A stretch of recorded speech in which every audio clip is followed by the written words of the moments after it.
మనుష్యులకు తప్పక ఉండవలసినది దానగుణం. ఒకప్పుడు దేవతలు, మనుష్యులు, అసురులు ప్రజాపతిని ఉపాసించారు తమకు తగిన హితాన్ని ఉపదేశించమని. అప్పుడు ప్రజాపతి వారి వారి స్వభావాలు బాగా ఎరిగినవాడు కావటాన ఒక్క అక్షరంతోనే ఆ మూడు జాతుల వారికి హితాన్ని ప్రబోధించాడు. ఆ ఉపదేశం ద అనే అక్షరం. దేవతలు అతివేలమైన ఐశ్వర్యంతో ఒళ్ళు తెలియని భోగలాలసులుగా ఉంటారు కనుక దమం వారికి అవసరం. దకారం వల్ల దమాన్ని గ్రహించుకున్నారు వారు.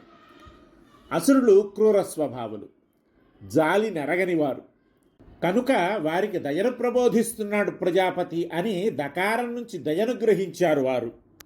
ఇక మనుషులున్నారు, వీరు పరమలోభులు. ఆ పిసినిగొట్టుతనం వల్ల పైసా రాల్చరు. దానాలు, యజ్ఞాలు వంటి వాటిలో ఒకంతట ప్రవర్తించరు. అంచేత వీరు అలవరుచుకోవాల్సింది దానం అని దకారం వల్ల దానాన్ని గ్రహించారు మనుషులు. దీనివల్ల మనుషులకు తప్పక ఉండాల్సిన గుణం దానం అని తెలుస్తోంది. దానం చెయ్యాలి, బాగానే ఉంది. మరి దానం చెయ్యాలంటే ధనం ఉండొద్దు? అవును, ఉండాలి, నిజమే. అయితే ప్రతి దాత సంపన్నుడే కానక్కర్లేదు. ప్రతి సంపన్నుడు దాత మటుకు కావాలి. ఎవడి శక్తికి తగినట్టు వాడిస్తాడు, ఇవ్వాలి. శ్రియాదేయం అంటోంది శృతి. సిరికి తగిన సత్కృతి చెయ్యాలంటోంది అనుభవం. లేనివాడు పెద్ద పరుగులకు పోకూడదు, ఉన్నవాడు చేతులు ముడుచుకొని కూర్చోకూడదు. తగిన రీతిని దానం చేస్తూనే ఉండాలి. అయితే ఓటికుండలు గట్టిగా మోగుతాయి, నీటి కుండలు తొణకవు. ఈ రెండు రకాల దాతల దాన రీతుల్ని చక్కగా చెప్తున్నాడు నీతికారుడు. సత్కారపూర్వమర్య ప్రయచ్చతి ఛన్నమర్ధమర్ధిభ్య యద్యపి నీచో యచ్చతి తత్కారణవచ్చ జనవచ్చ. సజ్జనుడు దరిచేరిన వారికి మర్యాదగా గుట్టుగా దానమిస్తాడు. తురువ మానిసి ఇవ్వడమే కష్టం. ఒకవేళ ఇచ్చినా ఏదో ప్రయోజనాన్ని అపేక్షించి మరీ ఇస్తాడు. గోరంతలు కొండంతలు చేసి పెద్ద ఆర్భాటం చేసి మరీ ఇస్తాడు. సజ్జనుల దానం చేసే తీరులో మూడు గుణాలుంటాయి.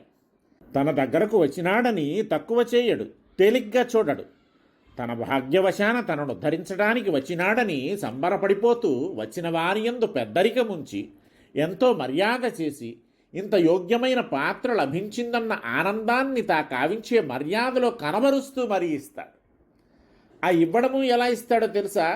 ఛన్నం, గుట్టుగా ఇస్తాడు. కుడి చేత ఇచ్చినది ఎడమ చేతికి తెలియనట్టు ఇస్తాడు.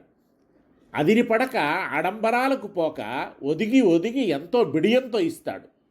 తానిచ్చినది ఏపాటి, ఇంకా ఇవ్వలేకపోయినానే, ఎక్కువగా ఇవ్వగలిగే శక్తి తనకు సంప్రాప్తిస్తే బాగుండునే అని భావిస్తూ సమర్పణ బుద్ధితో, తనదన్న మమతతో, తానిస్తున్నానన్న అహంతో కాకుండా వారిదే వారికి సమర్పిస్తున్నానన్న వినీత మతితో మరీ సమర్పిస్తాడు. అంతేనా? యచ్చతి కాదు, ప్రయచ్చతి. బాగా ఇస్తాడు, చేతి నిండా ఇస్తాడు, నిండు మనసుతో ఇస్తాడు. ఆ వచ్చినవాడు మళ్ళీ మరోడి దగ్గర చెయ్యి చాచక్కరలేనట్టు ఇస్తాడు. తన స్థితికి తగినట్టు ఇస్తాడు, వాడి అవసరానికి తగినట్టు ఇస్తాడు. శ్రియాదేయం అన్న శృతి సూక్తిని అక్షరాలా పాటిస్తూ మరీ ఇస్తాడు. మరో మాట, ఒకరికిస్తాము, ఇద్దరికిస్తాము, ఇందరికే ఇస్తాము అని పరిమితులు పెట్టుకోకుండా ఎంతమంది వచ్చినా లేదనకుండా కాదనకుండా ఇస్తాడు. అర్ధిభ్య అంటున్నాడు. వచ్చేవారు వస్తూనే ఉంటారు, వీడిస్తూనే ఉంటాడు. ఆ వచ్చేవారికి తుది లేదు, వీడి ఈవికి మితి లేదు. ఇది ఆర్యజనుని దానవైఖరి. నీచమానవుడి పద్ధతి దీనికి పూర్తిగా విరుద్ధం. అసలు నీచుడు ఇవ్వనే ఇవ్వడు. మానవత్వాన్ని గుబాళింపచేసే ప్రజాపతి ఉపదేశం వాడి దగ్గర ఫలించలేదు. ఒకవేళ విధి విలాస రేఖ ఒకటి చటుక్కున ఒకమారు వాడి పైబడి ఇచ్చినా ఈతకాయ వేసి తాటికాయ లాగినట్టు ఏదో పెద్ద ప్రయోజనాన్ని ఆశించి మరీ ఇస్తాడు తప్ప ఊరికే ఇవ్వడు. ఆ ఇవ్వడము ఎంతో ఆర్భాటం చేసి 10 మందిలో దండోరా వేయించి మరీ ఇస్తాడు. ఇస్తాడో ఇస్తానంటాడో కూడా చెప్పలేం. ఈ దానాల్లో కూడా చమత్కారాలున్నాయి.